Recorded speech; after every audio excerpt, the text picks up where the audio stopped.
Mel Loves Travels, le podcast.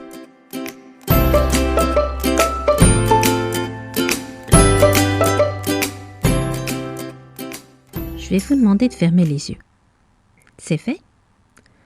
Maintenant, essayez de penser à un endroit que vous connaissez bien. Ça peut être là où vous avez grandi, celui où vos grands-parents habitaient et où vous alliez passer le week-end, ou bien l'endroit où vous retourniez en vacances presque chaque année. Ça y est, vous l'avez? Maintenant, je vais vous demander si vous pensez bien connaître cet endroit.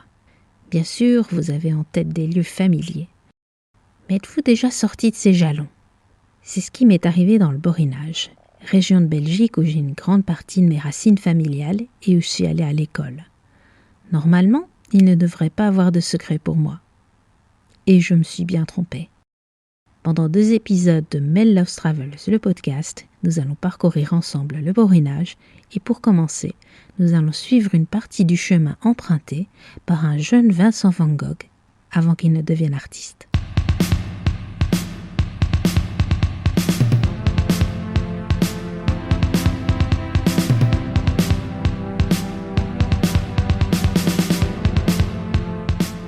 Le Borinage, c'est une région qui évoque pas mal d'images et de préjugés pour les Belges et que le reste du monde connaît à peine. Situé dans la partie médiane du Hainaut, au sud et à l'ouest de Mons, frontalier avec la France, le Borinage est connu pour ses champs de bataille et ses anciennes mines de charbon. Pendant des années, la houille extraite de son sol a fait tourner son économie et a contribué à rendre la Belgique riche, ce qui n'était pas spécialement le cas des mineurs. Depuis, les mines ont fermé, la désindustrialisation est aussi passée par là, mais jusqu'à ce jour, le Borinage a du mal à se détacher de ce passé et de ses conséquences socio-économiques. À première vue, on ne peut pas dire que ce soit un coin sexy, et pourtant ces paysages souvent faits d'industrie et de terrils ont une poésie qui n'appartient qu'à lui. Ce paysage singulier, c'est sans doute ce qu'a dû découvrir Vincent van Gogh quand il descendit du train à la gare de pâturage. Avant de devenir peintre, Van Gogh souhaitait devenir pasteur. Après des études de théologie ratées à Amsterdam, sa famille l'envoie suivre des cours à l'école protestante de Laken, à Bruxelles. Mais ça ne se passe pas bien non plus. Il laisse donc tomber les études pour devenir prédicateur laïque et demande à être envoyé en mission dans le Borinage, dont il avait lu une description dans un livre. Son but, apporter le message de Dieu à une population ouvrière dont il se sent proche. Mais j'en ai déjà plus ou moins parlé lors de ma visite à la maison Van Gogh de Quem, si vous vous souvenez, lors de mon premier épisode. Et c'est devant cette fameuse gare de pâturage que commence la visite avec Philippe de Puyt, spécialiste passionné de Van Gogh et qui sera mon guide. Philippe est flamand et il s'est installé dans le Borinage par amour. Il s'est très vite attaché à sa nouvelle région et il devient guide. Il crée donc Borigine, une petite agence spécialisée en visite de patrimoine industriel et surtout dans le parcours de Vincent van Gogh. C'est un véritable passionné et découvrir le Borinage qu'il connaît comme sa poche sous le prisme de l'artiste rajoute vraiment une saveur particulière.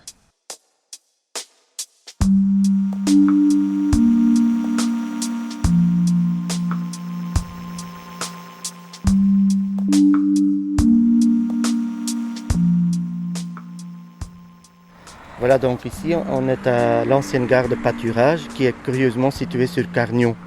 Mais comme il y a déjà une gare de Carnion de l'autre côté, ici ils ont appelé pâturage parce qu'elle est près du village de pâturage. Mais quand Vincent van Gogh est arrivé en décembre 1878, il suivait des études en théologie à Laken, mais lui il trouvait que toute cette théorie là, sur latin, ça n'aidait vraiment, ça servait à rien en fait, ça n'aidait pas les gens dans le besoin. Et il avait lu un texte sur le Borinage dans un livre géographie qu'il avait trouvé. Et donc il a dit que c'est là qu'il voulait aller, ça l'appelait, il voulait venir aider les personnes qui vivaient dans le besoin ici, qui travaillaient très très dur. Et il s'est fait que là-bas à pâturage aussi, à Laken aussi, il y avait un jeune homme qui était de pâturage. C'était le fils d'un colporteur qui habitait la rue de l'église à pâturage. Et c'est ainsi, quelque part, il a pris le train il est arrivé, donc c'est ici qu'il est descendu du train et qu'il a été accueilli par le pasteur Bond, qui était pasteur à Petit Wam. Non, pas à Varkini, je raconte des bêtises, à Varkini. Et il a donc, pendant une semaine, il a logé chez ce colporteur Van der Hagen, ici à Pâturage. Donc là-bas, donc, il a assisté à quelques lectures de la Bible, il a visité déjà quelques personnes de familles protestantes, un peu des malades, etc. Mais donc c'est vraiment ici qu'il a mis pied à terre, disons, dans le Borinage. Si c'était l'ancien pape Jean-Paul II, il se serait agenouillé, il serait donné un bisou au sol, etc. Et la gare, en fait, elle est encore très intéressante aujourd'hui. Elle a été construite vers 1870, donc elle était toute nouvelle quand Van Gogh est arrivé. C'est un style de Renaissance flamand. On voit les petites... les pignons en escalier comme ça, et heureusement elle a été très très bien conservée. Avec ici, donc il y avait le bâtiment où il y avait les guichets, etc., la salle des pas perdus, et dans le fond il y a encore un bâtiment qui était pour la gare de marchandises. Il paraît qu'il y a aussi eu un moment un petit hôtel ici dans la maison à droite, donc c'était quand même une gare assez importante. Même au départ, elle était construite principalement pour le transport du charbon, pour l'industrie. Il y a quand même aussi des trains passagers qui sont passés ici. Et aujourd'hui, les gens peuvent facilement suivre quelque part le chemin que Van Gogh a pris de Mons pour venir jusqu'ici, puisque maintenant il y a la Ravel qui passe sur les anciens voies de chemin de fer. On voit d'ailleurs, il y avait juste un cycliste qui traversait, voilà même un autre, donc on voit qu'il y a quand même un peu de passage dessus.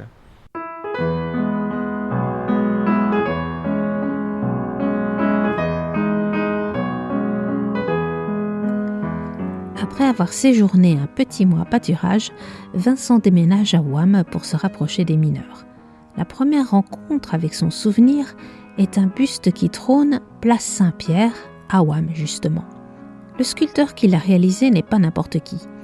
Ossip Zadkine est un spécialiste de l'hommage à ce peintre puisqu'il a sculpté 2 autres monuments, un à Auvers-sur-Oise et un à Saint-Rémy-de-Provence, 2 villes marquées par Van Gogh. En tant que prédicateur, l'une des tâches de Van Gogh était la lecture de la Bible à ses ouailles. Un des lieux de rencontre de la communauté protestante à Wam était un salon de danse appelé Salon du bébé.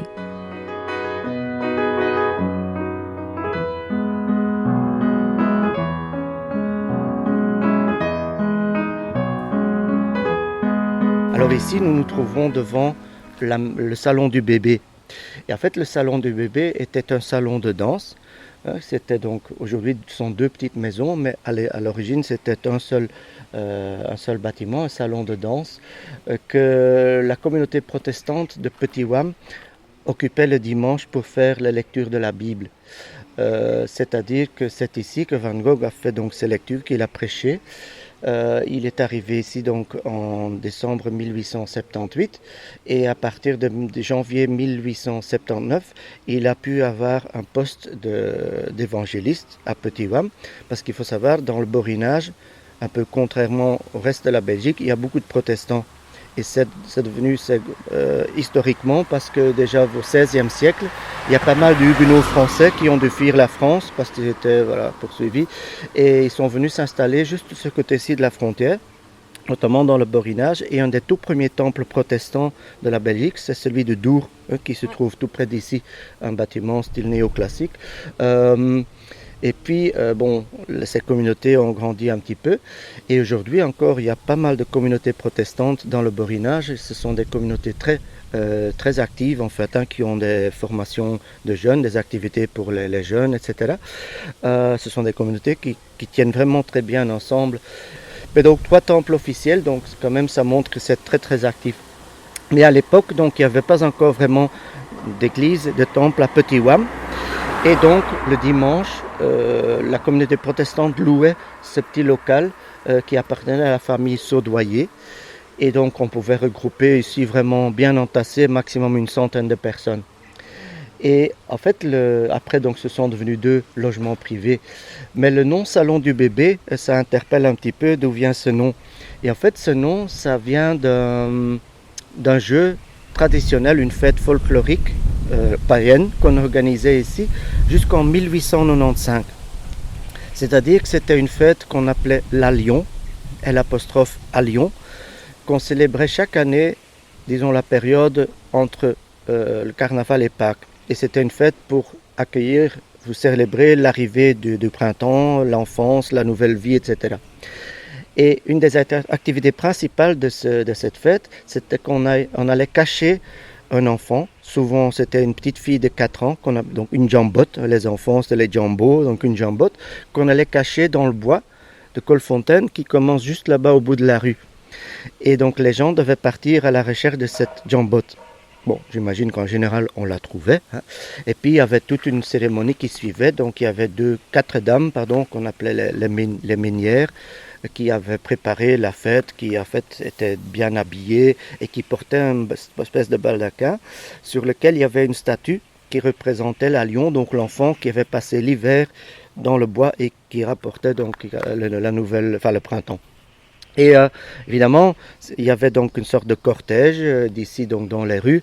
On chantait des chansons païennes, pas trop catholiques, comme vous imaginez. Évidemment, quand on fait la fête, qu'est-ce qu'on fait? On s'arrête pour boire un verre, c'est normal. Et à l'époque, il y avait beaucoup d'estaminets ici. À l'époque, il y en avait presque toutes les 3-4 maisons. Il y avait entre autres la Lion Potier qui était un peu plus loin.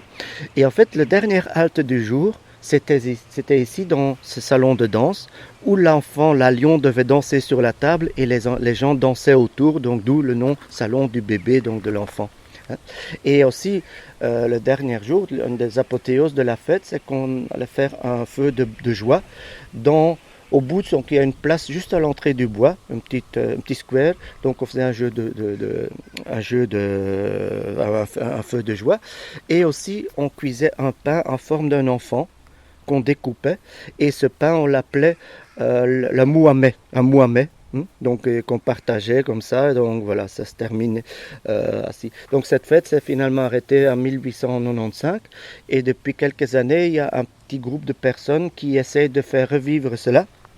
Un boulanger à Petit Wam donc qui fait encore ce Mohamed, donc ce pain, et il y a un petit groupe qui ont en fait un barde disons un peu local qui a rassemblé des gens, des musiciens, et ils vont faire donc, il s'appelle la branque de la Lion, et pendant cette période ils vont dans quelques cafés chanter des chansons de la Lion, entre autres Marie Boulette, peut-être Charbonnage de Marcasse, dans Maison du Peuple de la Bouvrie, pour vraiment recréer un peu cette ambiance. C'est vraiment très très sympa ça.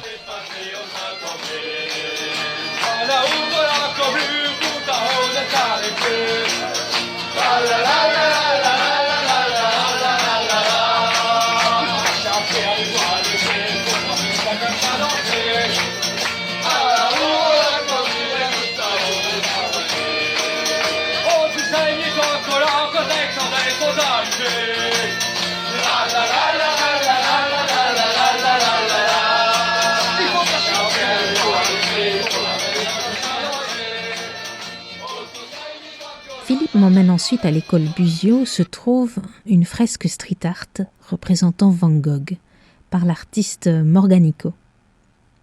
Et c'est là qu'il va me raconter une anecdote qui est plutôt savoureuse, puisque l'autre célébrité qui est venue dans le Borinage, mais bien plus tard, n'est autre que Kirk Douglas.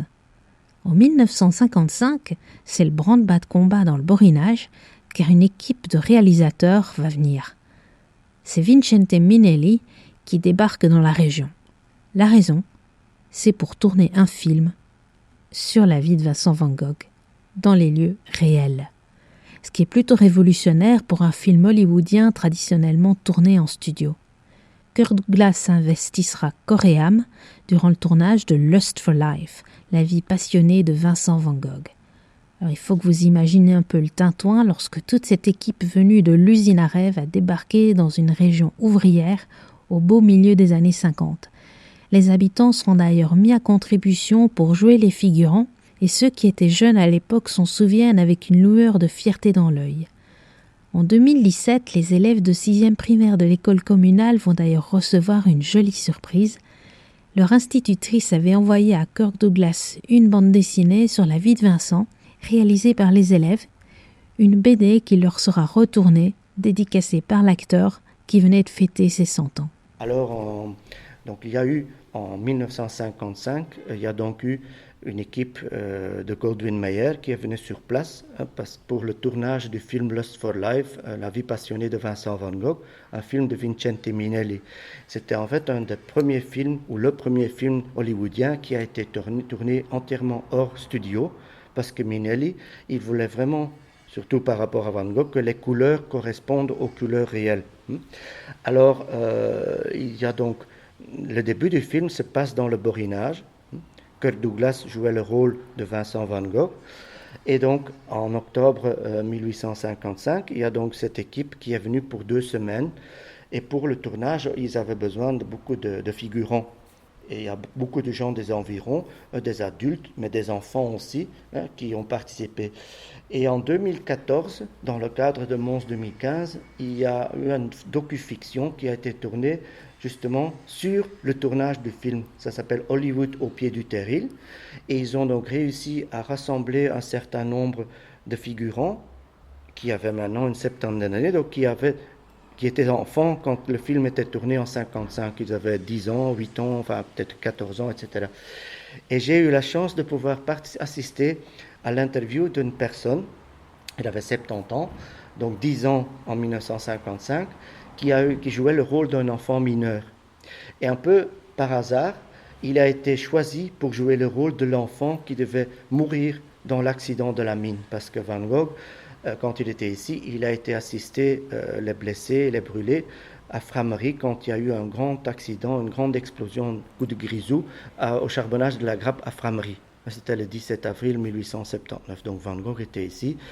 Et bon, donc on a montré entre autres cette scène dans le film qui a quand même été important pour de Van Gogh aussi, hein. Ça a dû certainement le marquer beaucoup. Et donc il paraît que cet enfant, donc pour le film, bon, on l'avait vraiment maquillé, tout noir, enfin il paraît que c'était vraiment impressionnant parce que plusieurs personnes qui ont donc participé à ce documentaire, plusieurs personnes parlaient de cet enfant qui était vraiment comme un brûlé.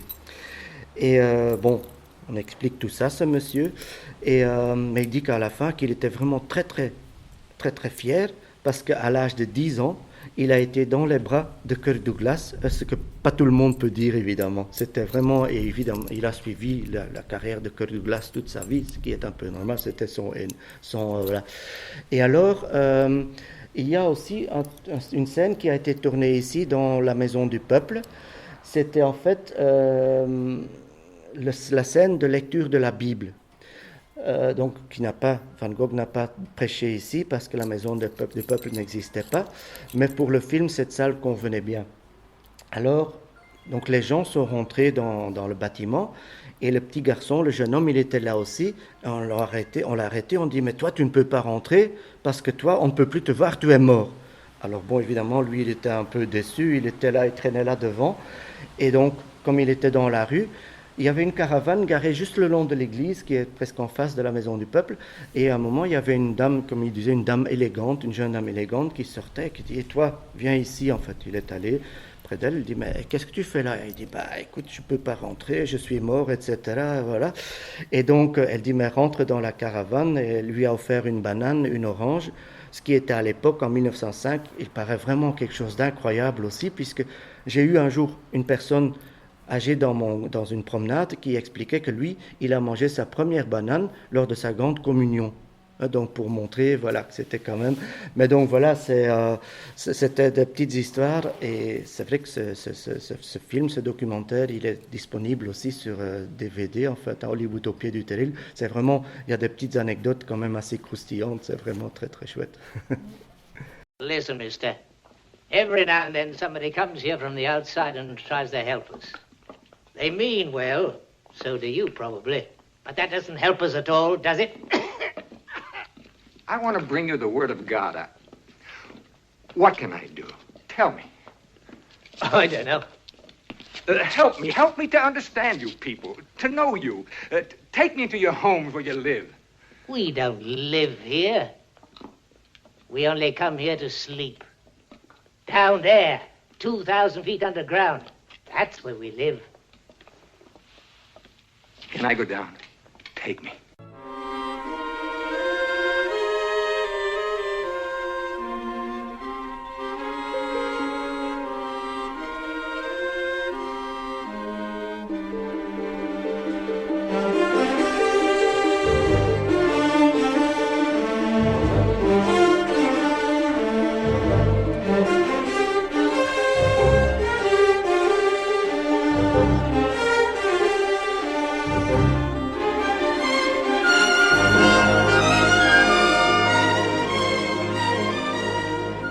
prochaine étape dans notre parcours, c'est celle de la maison Van Gogh à Wam. Vincent y a séjourné pendant plusieurs mois. Pendant des années, cette maison à la façade rose délavée fut laissée à l'abandon, mais elle fut restaurée en 2015 et montre à présent une belle robe rouge vif. Ce n'est pas un musée à proprement parler, mais plutôt un centre d'information. On y trouve des anecdotes sur la vie de Vincent à cette époque, notamment issues de ses lettres à son frère Théo, quelques reproductions de dessins, mais aussi des éléments qui replacent la maison dans son époque, comme son vieux puits ou le petit lit à l'étage qui donne une idée de comment Vincent avait pu être logé. Apparemment, la maison peut aussi servir de résidence d'artiste. Voilà, donc ici on est devant la maison Van Gogh actuellement, qui était la maison, c'était une petite fermette qui était occupée par une famille protestante, donc Jean-Baptiste Denis, et son épouse s'appelait Estelle Fievé. Et donc quand Van Gogh a eu sa mission comme évangéliste à Petit-Wam, il avait en fait un contrat à l'essai pour 6 mois, puisqu'il n'était pas vraiment pasteur, mais on cherchait un peu un pasteur, mais on lui a dit, allez, il est de bonne maison, son père, son grand-père était pasteur, et bon voilà, pourquoi pas donner une chance. Alors il a eu ce contrat à l'essai, et donc il a trouvé refuge donc, chez cette famille Denis, dans la maison, qui était à l'époque une des maisons les plus jolies du coin. Mais Van Gogh voulait vraiment être comme les mineurs parce qu'il avait vite compris s'il voulait être accepté par cette population ouvrière qu'il ne pouvait pas du tout les approcher de façon dominante. En fait, les mineurs, ils étaient assez allergiques à tout ce qui est patronat, etc. Alors, il voulait vraiment vivre comme eux. Il donnait sa nourriture, il donnait ses vêtements, lui-même, il s'habillait avec des chiffons, des vêtements qu'il avait fabriqués lui-même avec des matériaux de fortune. Et comme il voulait être vraiment comme les mineurs, il se noircissait le visage. Et selon un témoignage qui est dans le livre de Louis Perrard sur Van Gogh aurait souvent été plus noir que les mineurs. Et à un moment, le fait d'habiter dans une maison assez jolie, dans une fermette assez jolie, ça n'allait pas pour lui. Parce qu'en fait, lui, il trouvait que ce n'était pas normal que lui puisse vivre dans le luxe, alors que les mineurs autour de lui vivaient dans des petites cabanes en fait en pauvreté. Alors Van Gogh est parti de cette maison ici, il trouvait que c'était trop confortable et en fait il a loué une espèce de cabane près de son salon du bébé, donc dans la rue du Bois, près du Bois. La maison n'existe plus en fait, cette cabane, mais donc il vivait là. Mais il paraît qu'il se laissait complètement aller, il ne se lavait plus, il dormait par terre, il ne se nourrissait presque plus, à tel point que souvent il devait aller mendier lui-même chez les commerçants. Donc il y a des témoignages où il allait dans des épiceries demander quelque chose à manger en échange d'un portrait, parce qu'il faisait déjà des croquis, des dessins, même s'il n'était pas encore artiste. Mais en fait, ça a commencé à inquiéter certaines personnes, notamment le monsieur Van der Hagen, chez qui il avait logé avant. Et comme lui, d'origine flamande, il écrivait en néerlandais, et il a écrit une lettre aux parents de Vincent, en disant qu'il s'inquiétait pour Vincent, pour sa santé, parce que voilà, il ne se soignait plus, et voilà. Du coup, c'était en janvier 1879, donc c'était vraiment tout au début, que ça tournait déjà pas bien. Et il y a donc le père de Vincent qui est venu dans le Borinage, aussi encore fin janvier, début février 1879, pour essayer de raisonner Vincent, et il a réussi à le convaincre à retourner chez les Denis. Mais Vincent écrit lui-même dans une lettre à son frère Théo que, en fait, il a quand même gardé cette petite maisonnette, enfin cette petite cabane, pour comme atelier. Il avait accroché quelques dessins au mur, etc. Et sans doute qu'il y travaillait aussi. Parce que quelque part, lui, il était plus chez lui dans la vallée, donc près de son temple, près du salon du bébé, où il était vraiment proche des mineurs, plutôt que d'être dans la maison Van Gogh. Mais par rapport à cette petite maison aussi, la dame dont j'ai l'interview racontait que Estelle Fievé, l'épouse de Jean-Baptiste Denis, c'était une cousine à sa grand-mère, je crois. Et en fait, elle racontait que quand monsieur Vincent était là, dans la maison, il avait des grandes feuilles de papier et tous les jours, il prenait en fait un morceau de bois dans le feu qu'il utilisait comme fusain pour faire des dessins. En fait, comme elle disait, il faisait des bonhommes. Il faisait des bonhommes sur des feuilles. Tous les jours, monsieur Vincent faisait des bonhommes. Et alors, le matin, quand madame Denis allait remettre en ordre la chambre, elle voyait ses dessins en disant « Ah, voilà encore Monsieur Vincent qui a encore fait ses bonhommes ». Alors qu'est-ce qu'elle faisait? Elle froissait ses dessins et elle les utilisait pour allumer son feu. Donc il y a plein de dessins qui sont partis dans la cheminée ici devant nous. Donc c'est vraiment, voilà, évidemment à l'époque, il n'était personne, il n'était pas du tout connu. Même le fils de Jean-Baptiste Denis, Jean Denis, a été interviewé par Louis Piérard et il a expliqué qu'effectivement, en tant qu'enfant, ils avaient retrouvé encore des dessins, de portraits. Et eux, comme enfants, qu'est-ce qu'on fait? On dessine des moustaches, des grosses oreilles, etc. Et puis on les a déchirés. Et là, je crois que lui, quand il s'est rendu compte après, je crois qu'il a quand même dû s'arracher les cheveux un petit peu parce qu'aujourd'hui, ça aurait peut-être valu une fortune. Bien que c'était pas non plus sans doute des chefs-d'œuvre, mais bon, c'était quand même des dessins en fait. Voilà. Donc voilà. Il y a peu, j'ai fait une excursion très intéressante. En fait, j'ai passé 6 heures dans une mine, et dans une des mines les plus anciennes et des plus dangereuses des environs, appelée Marcasse.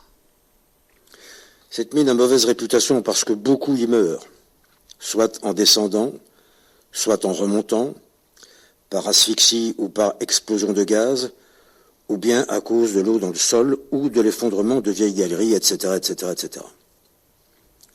C'est un lieu sinistre. Et à première vue, tout, aux alentours, a quelque chose de lugubre et de funèbre. La plupart des ouvriers y sont amaigris et pâlis par la fièvre et paraissent épuisés et faméliques, burinés et prématurément vieillis, et les femmes, en général, sont tout aussi blêmes et flétries. La mine est entourée de misérables maisons de mineurs, avec quelques arbres morts, complètement noircis par la fumée, et des haies d'épines, des tas de fumier et de cendres, des montagnes de charbon inutilisables, etc., etc. Maris en ferait un beau tableau. Tout à l'heure, j'essaierai d'en faire un croquis afin de t'en donner une idée.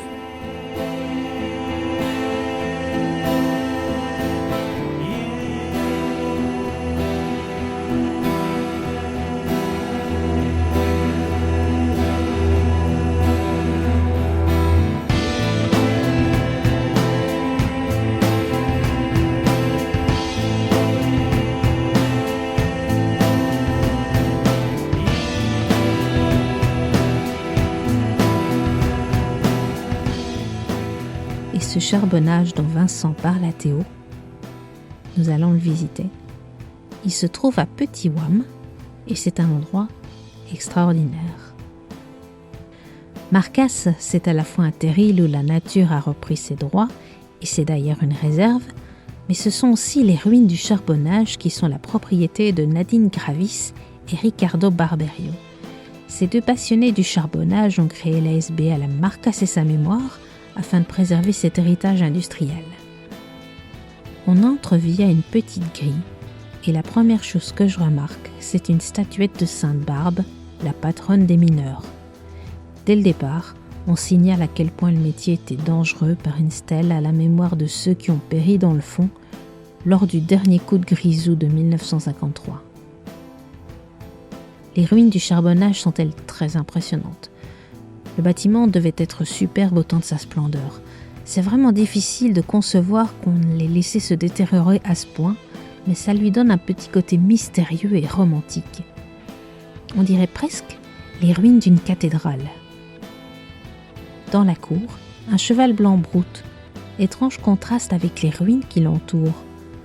Le bâtiment des bureaux du charbonnage, lui, est intact, et c'est là que Nadine et Ricardo ont construit une chouette buvette. Leur but est de préserver la mémoire du lieu, d'en faire un centre culturel, voire un gîte ou une résidence d'artistes. Un projet titanesque porteur de sens, mais à l'avenir incertain. Nadine nous en parle d'ailleurs. Donc en 93, on a acheté le site, et en 94, on a eu la visite du National Geographic, Madame Livingstone, qui nous a expliqué que Vincent Van Gogh était venu au charbonnage de Marcasse et était descendu dans le puits de mine de Marcasse. Donc c'est comme ça qu'on s'est dit, au départ on voulait faire une ferme d'animation et on voulait rallier Vincent Van Gogh avec notre ferme d'animation. Le site, il faut le savoir que le site au départ était voué à la démolition parce que c'était un un promoteur immobilier qui avait racheté le site d'Eupen et lui, il voulait tout raser et faire des lotissements. Donc, après, comme il n'a pas eu l'autorisation puisqu'on est en zone verte, donc de ce fait, je vais dire quelque part, on est un peu les sauveurs du site. Et donc, on s'est dit, on va essayer de faire quelque chose, comme on a su la fameuse histoire de Vincent Van Gogh. Après, la région wallonne a dit, commencez de vous-même, on verra le sérieux de ce que vous voulez faire. Et par rapport à ça, on verra si vous pouvez avoir, des fonds par rapport au phasing out à ce moment-là. Malheureusement, après, les lois ont changé. Nous autres, on a traîné un petit peu parce que, c'était pas évident. On n'était qu'à deux et commencer, comme on dit, dans le borinage, avec une scoop et une brouette, c'est pas évident. D'ailleurs, on dit Vincent était un petit peu fou, mais on nous a pris quand même pour des fous aussi. Voilà. Après, on a continué. Après, en 2004, on a reçu une lettre de la région wallonne, de la région wallonne, comme quoi on nous mettait une taxe sur les sites désaffectés. Et cette taxe montait à 2,5 millions de francs belges annuels. Voilà, donc c'était autant par superficie bâtie et autant par superficie non bâtie.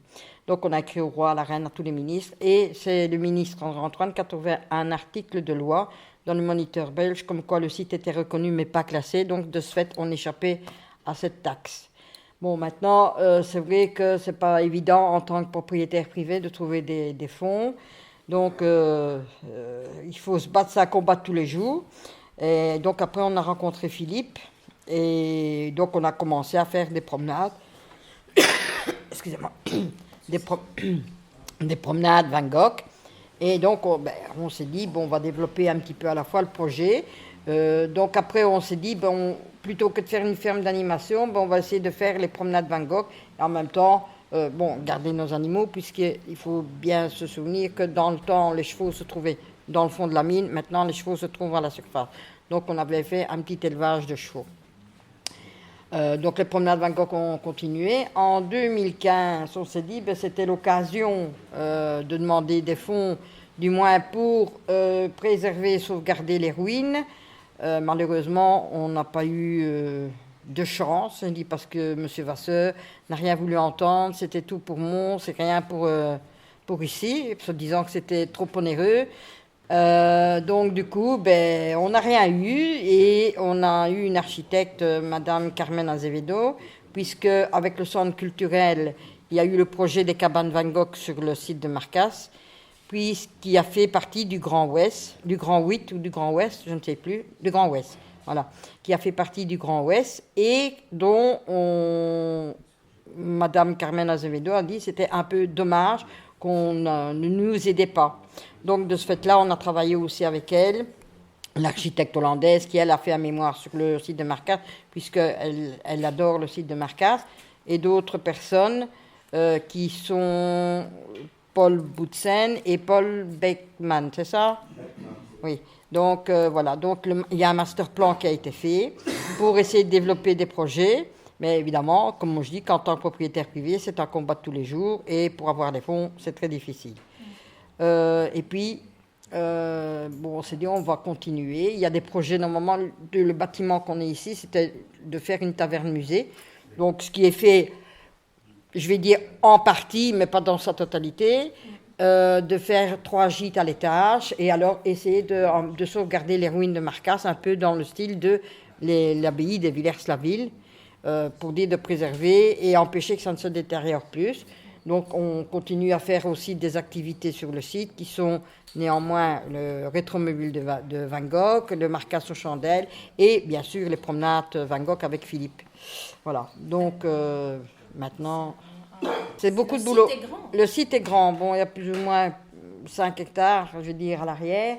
En plus, comme on a des problèmes de santé, c'est vrai que c'est pas évident, et mes enfants ne suivront certainement pas. Donc, on aurait bien aimé que ça continue après nous, mais ce ne sera peut-être pas évident. Voilà. Et dites-moi, cette pièce ici, qu'est-ce que c'était avant ? C'était les anciens bureaux. Donc, c'est les anciens bureaux, et la pièce qui est juste à côté, c'est là se trouvait la salle de paye des mineurs. Donc, les mineurs quand on rentre par le petit grillage noir, la porte qui est sur le côté, c'était pas une porte, c'était une trappe. Et là, les mineurs recevaient leur paye. Voilà. Et maintenant, par rapport à l'histoire du charbonnage, donc il y a eu la dernière catastrophe le 13 janvier 1953. Le charbonnage a été fermé fin 1954, les puits désaffectés en 1955 et scellés en 1960. Et il ne faut pas oublier non plus, en 1955, il y a Kirk Douglas qui est venu faire le film ici à Marcasse aussi. Donc la vie passionnée de Vincent Van Gogh, Lust for Life.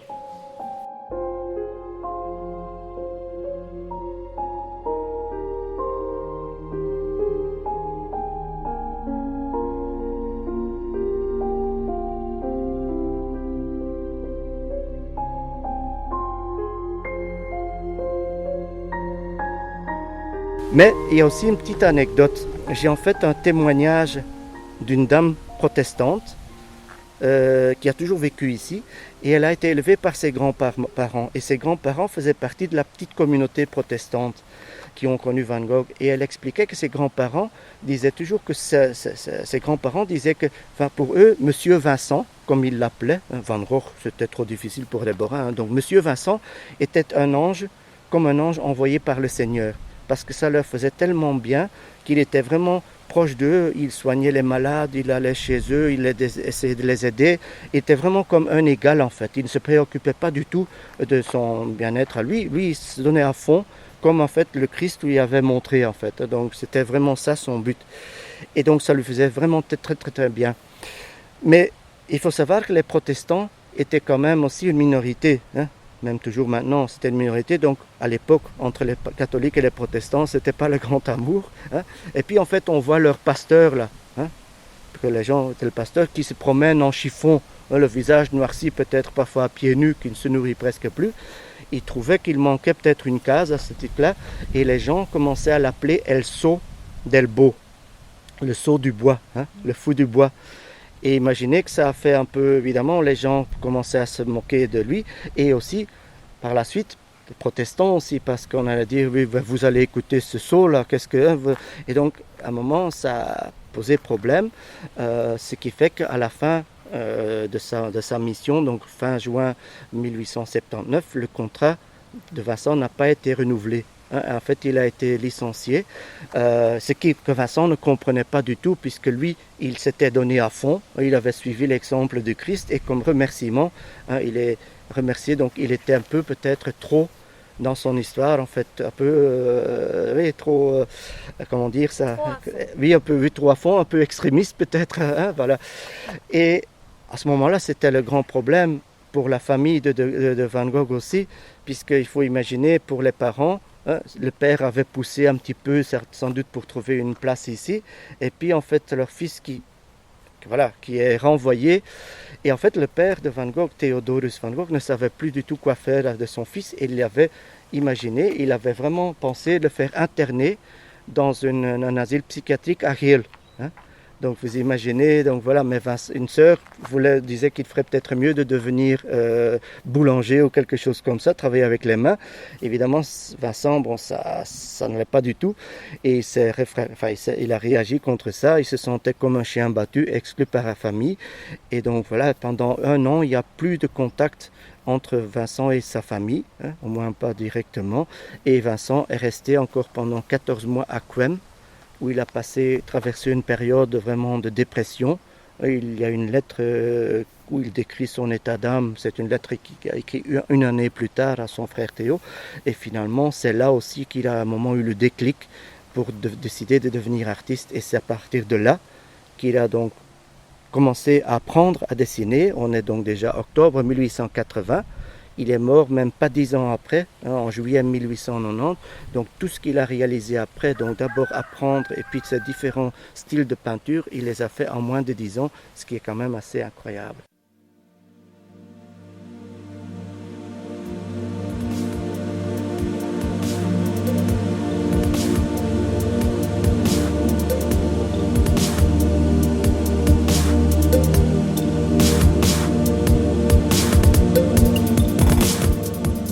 Papoter, c'est bien, mais ça donne faim et soif, est la spécialité que l'on offre dans le coin lorsque l'on reçoit les invités. c'est le pagnon borin, une tarte au sucre qu'on dévore avec du café. Sauf que nous allons l'accompagner avec une nuit étoilée, une bière dédiée à Vincent, avec une robe rousse tout aussi flamboyante que les cheveux du peintre hollandais. Et si vous la cherchez, cette bière a été brassée par la brasserie des Rocs. En même temps, si jamais vous avez un petit creux et que vous vous trouvez à Ouham, sur la place Saint-Pierre, quasi opposé au buste de Vincent van Gogh, vous trouverez le Supermercato, qui est une espèce de concept store, qui est un mélange entre l'épicerie fine, le service traiteur, mais aussi le petit bar italien, puisque dans ce coin de Belgique, les immigrés italiens sont venus nombreux pour travailler dans les mines et donc ils ont également une descendance nombreuse. Donc l'Italie et ses produits ont une grande place dans le cœur des Borins. Donc vous pourrez trouver tout ce que vous voulez pour vous faire un petit sandwich et boire un vrai bon café italien ou un bon verre de vin. Vous allez voir, la sélection est assez impressionnante. C'est un endroit que je vous recommande. Avant que nous ayons eu le temps de nous en rendre compte, la matinée est déjà écoulée. Les estomacs crient famine et il est temps de prendre congé de Philippe et de l'âme de Vincent. Je tiens d'ailleurs à remercier Philippe, mais également Nadine et Ricardo pour leur accueil au charbonnage de Marcasse. Mes remerciements vont également à Visiteno, l'office de tourisme de la province du Hainaut, qui m'a invité à venir découvrir ce joli coin de sa province. Si vous aussi vous voulez visiter le Borinage en compagnie de Philippe, soit poursuivre les traces de Vincent van Gogh, soit dans une optique de visiter des sites post-industriels, vous pouvez contacter Philippe via son blog vangoghborinage.canalblog.com. Ou alors vous pouvez également le contacter sur sa page Facebook. Vous allez sur le moteur de recherche et vous tapez Borigines, B-O-R-I-G-I-N-E-S, et vous trouverez sa page. Même chose pour le charbonnage de Marcasse. Donc vous tapez dans le moteur de recherche de Facebook Marcasse et sa mémoire et vous tomberez sur la page de Nadine et Ricardo. Sachez que si vous faites une visite guidée en compagnie de Philippe, eh bien le charbonnage de Marcasse, il sera sur l'itinéraire.